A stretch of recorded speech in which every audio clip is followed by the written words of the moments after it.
आप सभी का। मैं हूं आपके साथ श्रुति पांडे और आप देख रहे हैं B1 न्यूज़। अक्सर हमने देखा है कि गर्ल्स पे कुछ गलत हो, गर्ल्स के साथ कुछ गलत हो तो उसके लिए हम लोग तुरंत एक्शन पे आते हैं। But what about main? उनके खिलाफ कोई एक्शन नहीं लिया जाता है या उनके खिलाफ कुछ बोला नहीं जाता है। तो आज हमारे साथ कॉन्वर्सेशन में पार्ट्स नहीं जो बताएंगे कि वुमेन्स के साथ साथ मेंस के राइट पे भी हमें इक्वली एक्शन लेना चाहिए। First of all thank you so much Parth, आप आए हमारे चैनल पे इंटरव्यू देने के लिए। मेरा पहला क्वेश्चन है कि आपने देखा है कि वुमेन्स के लिए बहुत सारे एक्शंस होते हैं, बहुत सारे सोशल एक्टिविस्ट्स होते हैं, कल्चरल एक्टिविटीज़ होती हैं, बट मेंस के लिए इतना नहीं होता है। उसके पीछे कोई रीज़न? सबसे पहले तो थैंक यू मुझे बुलाने के लिए।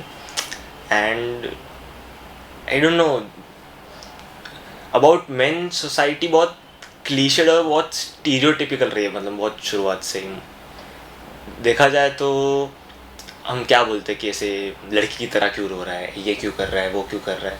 मतलब ये चीज़ें हैं जो बिना जाने या बिना सोचे हम बच्चे के मन में भर देते हैं बहुत छोटे से ही। तो बच्चा उस तरह से ही बड़ा होने लगता है। उसको ऐसा लगता है नहीं, मैं नहीं रो सकता या मैं किसी को अपना दुख दर्द नहीं बता सकता। लेकिन आयरनी ऐसी है ना कि औरत अपने आप में एक गहना है और मर्द वो शब्द अपने आप दर्द के साथ राइम होता है। तो वो लोगों को ज़्यादातर नहीं समझ आती वो चीज़ कि हम होता है, हमको भी दर्द, ऐसे चाटा पड़ने पे हमको भी उतनी ही तकलीफ़ होती है। तो सिर्फ मुझे ऐसा लगता है कि जो महिलाओं के साथ, औरतों के साथ अगर कुछ जितने भी क्राइम्स हो रहे हैं, डोमेस्टिक वायलेंस है, डोमेस्टिक रेप है या फिर एज इन रेप हो रहे हैं, जितना भी उनके साथ बुरा हो रहा है उसकी शायद तादाद बहुत ज़्यादा है जितना मर्दों के साथ हो रहा है। या ये भी कह सकते हैं कि मर्दों के साथ भी ऐसा हो रहा है लेकिन वो सामने के बोल नहीं पाते। तो उस वजह से, और औरतों के साथ जितना भी गलत हो रहा है उसके पीछे किसी ना किसी मर्द का ही हाथ है। तो वो कुछ चंद लोगों की वजह से ऐसे को कम्युनिटी पूरा उनके ऊपर आ जाता है कि नहीं, ये लोग इस तरह से हैं, ये लोग उस तरह से हैं। ज़रूरी है कि हर बार हर जगह वो वैसे ही। ओके, जैसा आपने भी बताया कि बचपन में ही हमें, मतलब हमारे लड़कों को ऐसा सिखा दिया जाता है कि आपको रोना नहीं चाहिए या आपको लड़कियों की तरह बिहेव नहीं करना चाहिए। बट एज अ इंडिया बहुत ज़्यादा फेमिनिज्म है गर्ल्स के लिए, गर्ल्स को लेके बहुत ज़्यादा एक्टिविस्ट होती है, बहुत राइट्स होते हैं। आपने देखा होगा कि जो भी एसिड अटैक्स होता है, सब कुछ होता है, वो गर्ल्स पे ज़्यादा होता है। बट अभी धीरे धीरे ये सब मेंस पे भी जा रहा है। अभी बहुत फेमस केस हुआ था जॉनी डीप का, जहाँ पे डोमेस्टिक वायलेंस उनके खिलाफ किया गया था एज अ पर्सन, बट उस पर इतनी जल्दी एक्शंस नहीं होते, लीगल एक्शंस इतनी जल्दी नहीं लिए जाते। क्यों ऐसा? इसके पीछे कोई खास वजह?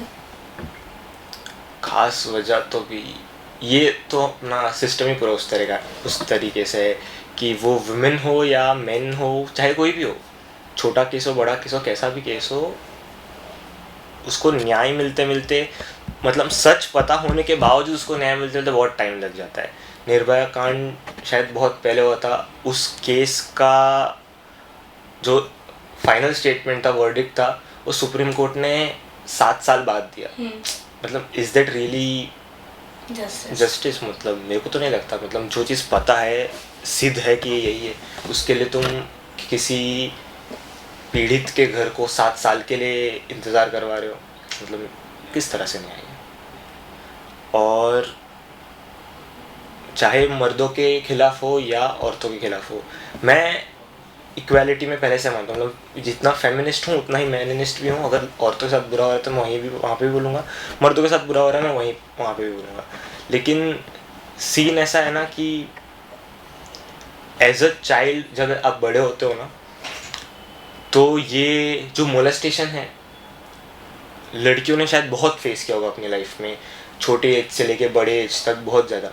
और मैं ऐसा नहीं कह रहा हूँ कि सिर्फ लड़कियाँ ये चीज़ फेस करती हैं, लड़के भी किसी ना किसी एज में ये सेम चीज़ फेस करते हैं। द थिंग इज़, उनको उस टाइम पे इतना समझ नहीं होता। जब समझ आता है या उनको खबर पड़ती है तो दे लाइक अच्छा मेरे साथ भी ये हुआ है, हो चुका है।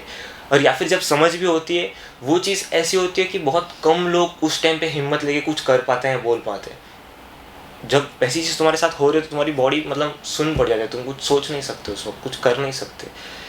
तुम्हारे कॉन्शियसली दिमाग में आता नहीं कि मैं क्या करूं, क्या हो रहा है मेरे साथ, नहीं तुम समझ पाते उस वक्त। अभी जैसा आपने बताया कि लड़कों के खिलाफ जब मोलेस्टेशन होता है तो खुल के बात नहीं कर पाते, उसका कहीं ना कहीं रीज़न आप सोसाइटी या फैमिली सपोर्ट बोल सकते हो? लाइक लड़की के साथ भी ऐसा होता है तो सोसाइटी वाले बोल देते हैं नहीं किसी को नहीं बताना, हमारी इज्जत चली जाएगी। सेम चीज़ लड़कों के साथ होती है, आपको लगता है? मेरे को लगता है लड़कों के साथ उस तरह से नहीं होता, लेकिन उनके ऊपर एक अलग ही प्रेशर बिल्ड है कि जो माचो मैन वाली इमेज है कि अगर मैं ये बता दूंगा तो लोग क्या सोचेंगे, लोग क्या कहेंगे। क्योंकि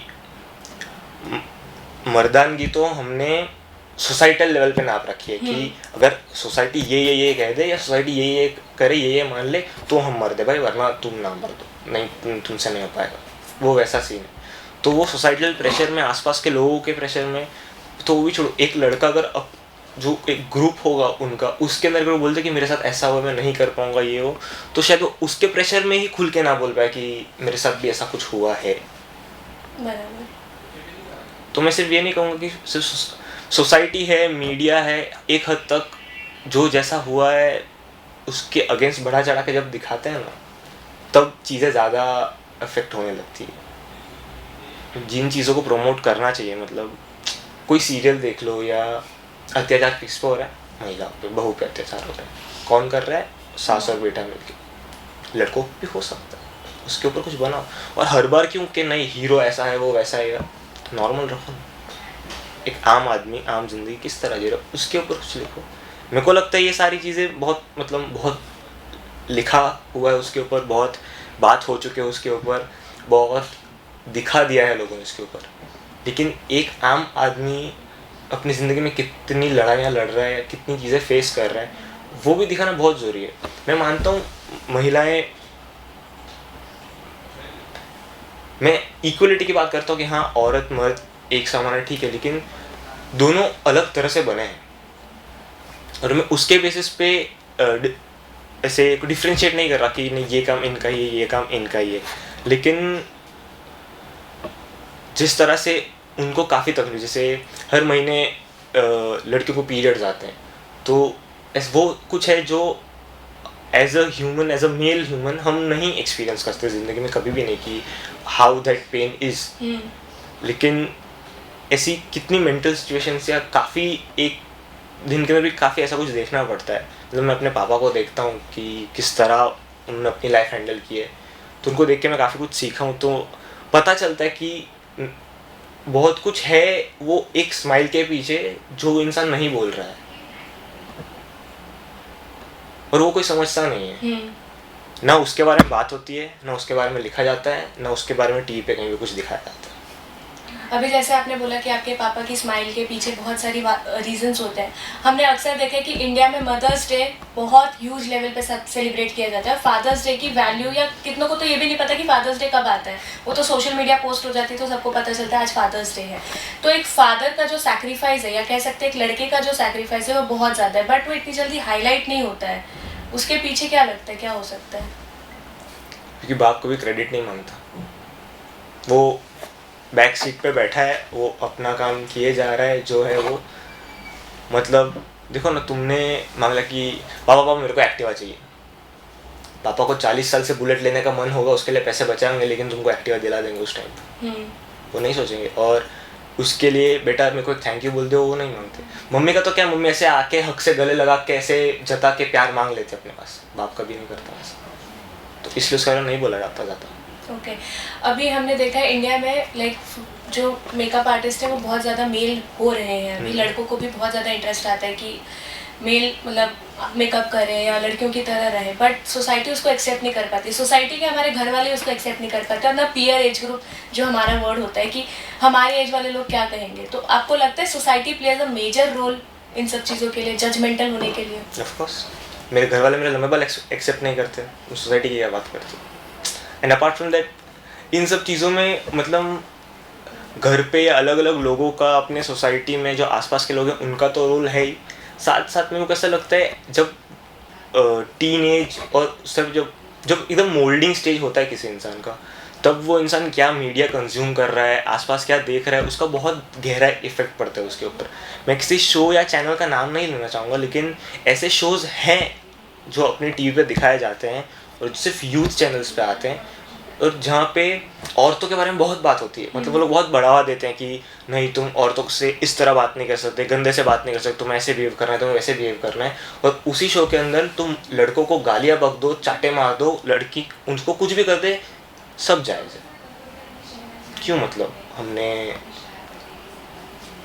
साइन करके आए थे कि नहीं तुम हमको मार दो, सब चले, जरूरी तो नहीं। अगर इस तरफ से इतनी इक्वालिटी है तो उस तरफ से भी उतनी इज्जत दिखाओ। अगर तुम एक्सपेक्ट कर रहे हो हमसे कि नहीं यू पे अस रिस्पेक्ट, हम अच्छे से बिहेव करो हमारे साथ, रेसिप्रोकेट उस तरह से करो, तो सिमिलर चीज़ होगा ना। मतलब मैं वो कहना चाहता हूँ कि इस तरह के शो को क्यों प्रमोट इतना किया जा रहा है, नहीं दिखानी चाहिए ऐसी चीज़ है। ओके, डाउरी सिस्टम के बारे में तो आपने सुना है, राइट? हाँ। और अभी तो ये काफ़ी हद तक कम हो गया है, बट कई बार ऐसे केसेस आते हैं जहाँ पे वुमेन्स की जो फैमिली होती है वो फेक डाउरी केसेस लगा देती है मेन के ऊपर, तो उसके बाद क्या इम्पैक्ट हो सकता है एक मेन की फैमिली पे, फेक डाउरी केस पे? फेक डाउरी केस पे तो देखो इसका सीन ऐसा है ना, ये फेक डाउरी, फेक फेमिनिज्म पूरा मतलब एक ऐसे ग्रुप जैसा बन गया है कि 4-5 लोगों के साथ एक्चुअल में कुछ हुआ है और वो लोग लड़े और उनको जस्टिस मिला आफ्टर सम टाइम, तो लोगों ने उसको मोर्चा बना लिया कि नहीं हम ऐसा करेंगे ना तो हाँ ऐसा ऐसा हो जाएगा अपने साथ, कोई दिक्कत वाली बात नहीं। तो अगर वो डाउरी या ऐसा कुछ नहीं भी क्लेम किया कि 40-50 लाख नहीं मांगे या बड़ी गाड़ी नहीं मांगे, फिर वो लोग बोल दें कि इसने तो ऐसा क्या वैसा क्या, हमें शादी नहीं करनी, तो फिर वही बात आ जाती है ना, ऐसा सोसाइटल लेवल का प्रेशर उसकी फैमिली पे, वो लड़के के ऊपर बहुत ज़्यादा बढ़ जाता है। शायद वो लड़का इतना नहीं समझेगा कि हाँ क्या ही ये बोल दिया, ठीक है चलता है, लेकिन फिर वो फैमिली जिस दौर से गुजरेगी वो बहुत क्रूशल होता है उनके लिए एक मेंटल स्टेट के ऊपर। ओके, वुमेन्स और मेंस दोनों के लिए जॉब अपॉर्चुनिटीज़, दोनों के लिए सब समानता इक्वल हर जगह हो रही है, बट हम कहीं पे भी देखते हैं अगर वुमेन के साथ कुछ हो रहा है तो सबसे पहले लोग आते हैं मदद करने के लिए, बट मेन के साथ ऐसा नहीं होता है। मेन के लिए लोग आते हैं, बोलते हैं अरे यार होता रहता है कोई बात नहीं। लाइक एक लड़की रोती है तो पूरी सोसाइटी हेल्प करने के लिए रेडी हो जाती है, बट एक लड़का रोता है तो लोग बोलते हैं क्यों रोना है, अभी तो बड़े होने के बाद और भी सैक्रिफाइस होता है। तो ये जो लाइन है कि बड़े होने के बाद मर्दों के ऊपर और सैक्रिफाइस है, ये कितनी जस्टिफाइड है? अगर सिर्फ मर्द सैक्रिफाइस करते हैं मैं सब बोलूँगा तो बहुत गलत होगा।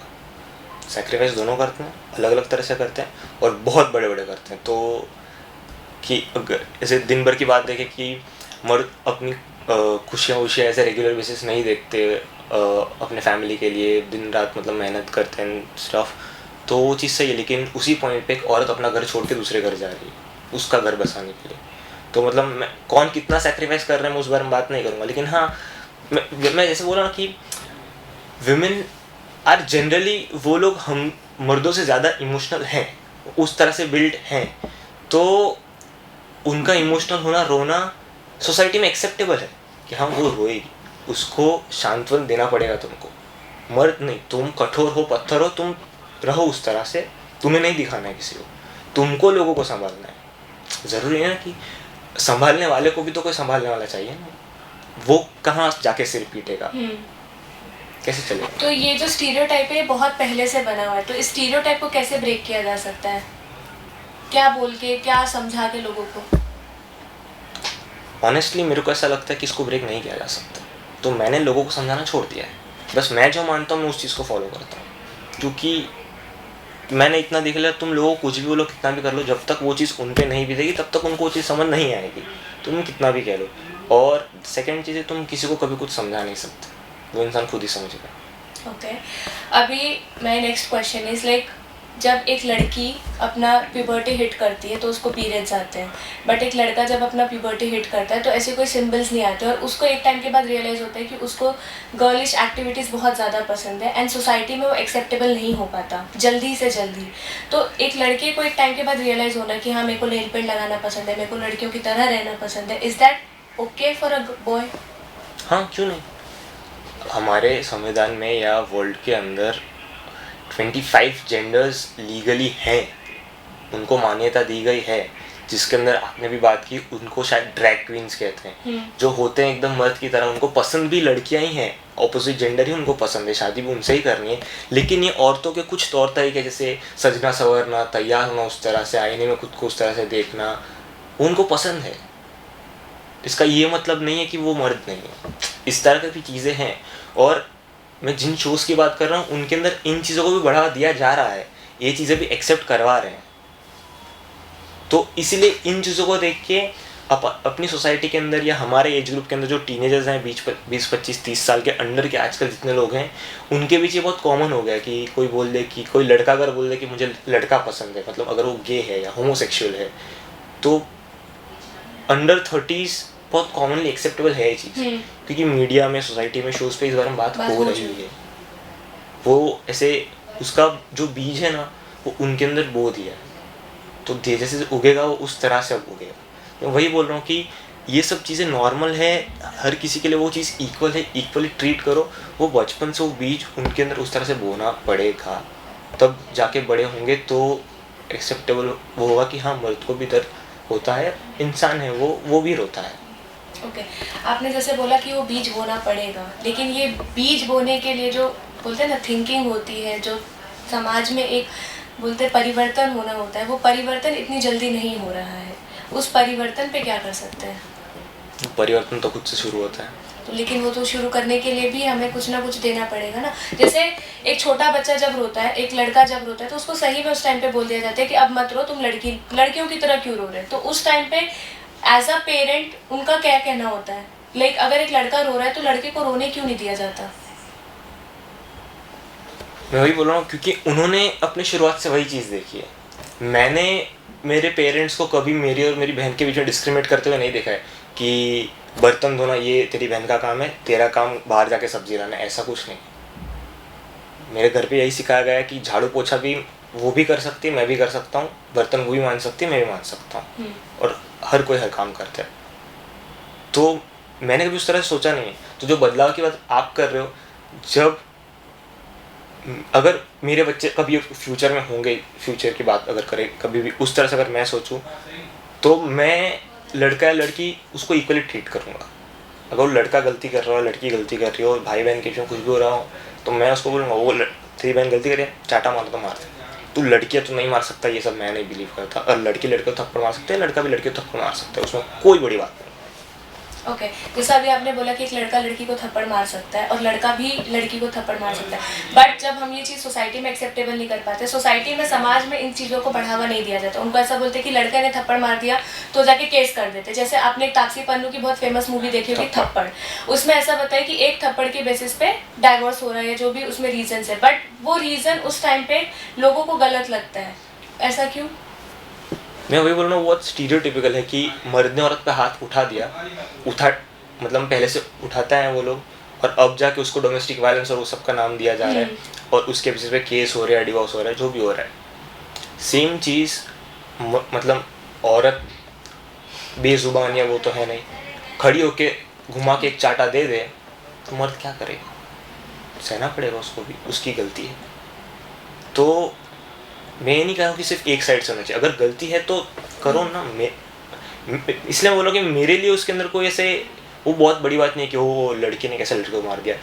मतलब हमारे ग्रंथ वो सब क्या कहते हैं कि वो ये औरत है, इसके अंदर दुर्गा माँ, ये काली माँ, सबका वास है, तो उसके ऊपर हाथ नहीं उठाया जा सकता। तो मर्द के अंदर ब्रह्मा विष्णु महेश नहीं बसते? जब एक लड़की शादी करके आती है तो सबको उसका सैक्रिफाइस दिखता है, लेकिन मेरे को ऐसा लगता है कि मर्द का सैक्रिफाइस शादी के बाद और बढ़ जाता है, क्योंकि उसके पास उसकी रिस्पॉन्सिबिलिटी, आने वाले बच्चों की भी रिस्पॉन्सिबिलिटी होती है। बट ये समाज में या सोसाइटी में एक्सेप्टेबल नहीं होता है। और जब भी कोई चीज़ बोलते हैं ना कि अगर उसके पास फाइनेंशियल क्राइसिस हो जाते हैं या वो किसी रीज़न से अपनी वाइफ पे चिल्ला देते हैं, तो उसको एक अलग तरीके से बोल दिया जाता है कि मेरा पति तो मेरे को बहुत चिल्ला रहा है, मेरा पति मेरे साथ अच्छे से बात नहीं करता है, बट वो वजह नहीं समझ पाती। तो as a partner, female partner या एज अ वाइफ, उसका सपोर्ट करना कितना ज़रूरी है?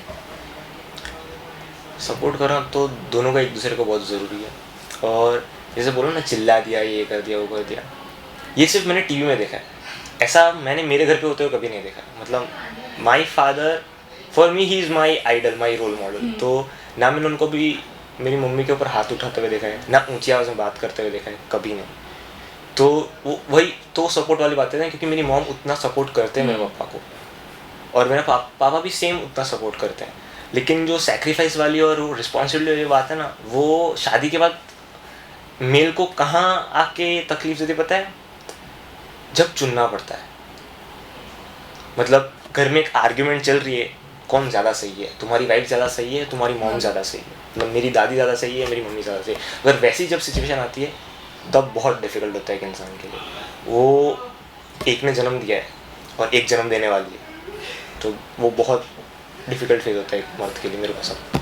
मीडिया का रोल कैसा है इन सब चीज़ों के लिए? Like media plays a very crucial role in everyone's life right now, और बहुत ज़्यादा अच्छे से बोल सकते हैं मीडिया के पास पावर बहुत सारी है, अच्छे में भी और बुरे में भी। तो मीडिया किस तरीके का रोल प्ले करती है? मैं वही बोला ना कि जैसे मैं पहले ही बात की कि कुछ शोज़ ऐसे हैं जो ऐसी चीज़ प्रमोट कर रहे हैं जहाँ पे औरतों को बहुत ज़्यादा बढ़ावा दिया जा रहा है कि तुम इनके लिए कुछ गलत नहीं बोल सकते हो, या ये नहीं कर सकते, वो नहीं कर सकते इनके खिलाफ। सेम टाइम पे उसी शो के अंदर कोई औरत किसी लड़के को चाटा मारते, कोई प्रॉब्लम नहीं। क्यों ऐसा क्यों? मतलब मैं वही बोल रहा हूँ कि अगर एक तरफ से तुमको डोमिनेटिंग रखना है तो दूसरी तरफ से भी उतना ही फ्रीडम दो। वैसी चीज़ें मीडिया में दिखाओ, क्योंकि बच्चे को देख के सीखते हैं, बड़े होते हैं। और मैं 15-20 साल की एज के अंदर जो देख रहा हूँ वो सीख के मैं 20-25 साल का, वो देख के 20-25 साल का हुआ हूँ, उसका बहुत लंबे अरसे तक मेरी लाइफ पे असर रहेगा। जब तक मैं 30-40 का नहीं हो जाऊँगा तब तक शायद वो चीज़ का असर रहेगा मेरी लाइफ पे। तो मीडिया का उस हिसाब से बहुत एक इम्पॉर्टेंट रोल होता है मेरे को लगता है, और जेंडर न्यूट्रल चीज़ें ज़्यादा प्रमोट करनी चाहिए। और मैं ये नहीं कह रहा कि कौन कम है कौन ज़्यादा है, मतलब बराबरी का मौका दो ना, मतलब हर किसी को।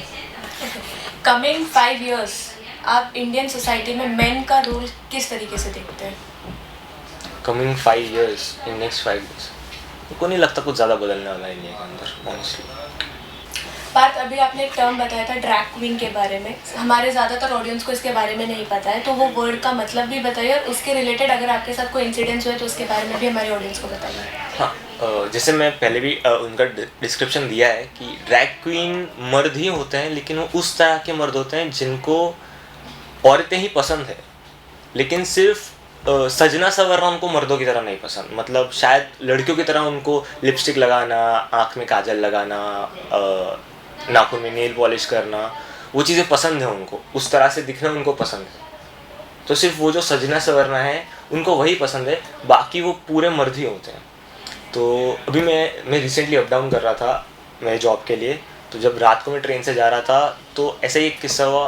मैं जनरल के डब्बे में सवार था और वहाँ पे अपर बर्थ पे एक लड़का बैठा हुआ था। वो देख के मतलब उनसे बात करके ऐसा एहसास हुआ कि कुछ अलग है।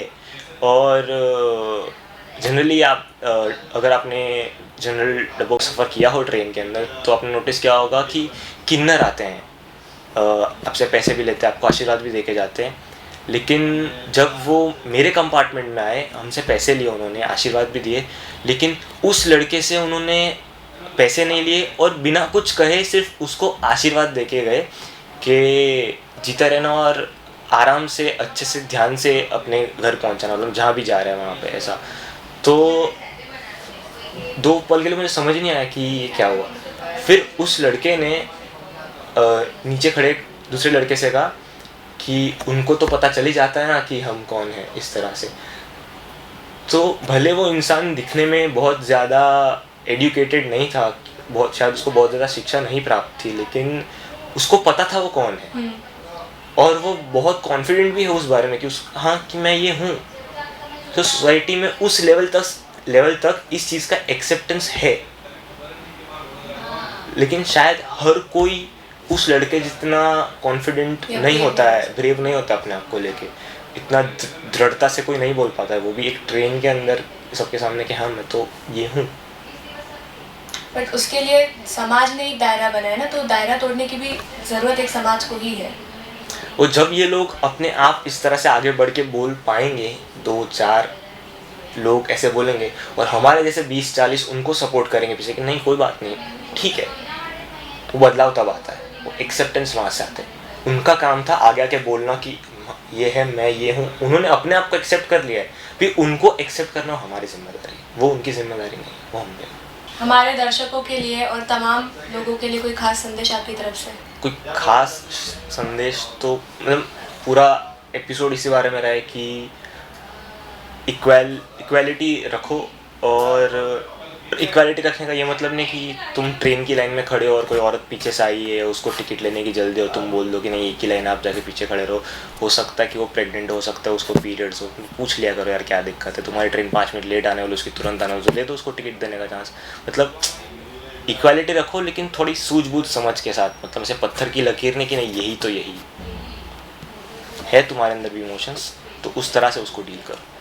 Thank you so much Parth. तो जैसा कि आपने इस कॉन्वर्सेशन में देखा कि मेंस और वुमेन्स दोनों ही अपने समाज के एक रथ के पहिए हैं, दोनों ही एक ज़रूरी है इस समाज के लिए, लेकिन सबसे बड़ी अगर कोई मेजर की है वो है एक्सेप्टेंस। तमाम ऐसे शोज़ के लिए देखते रहिए V1 न्यूज़।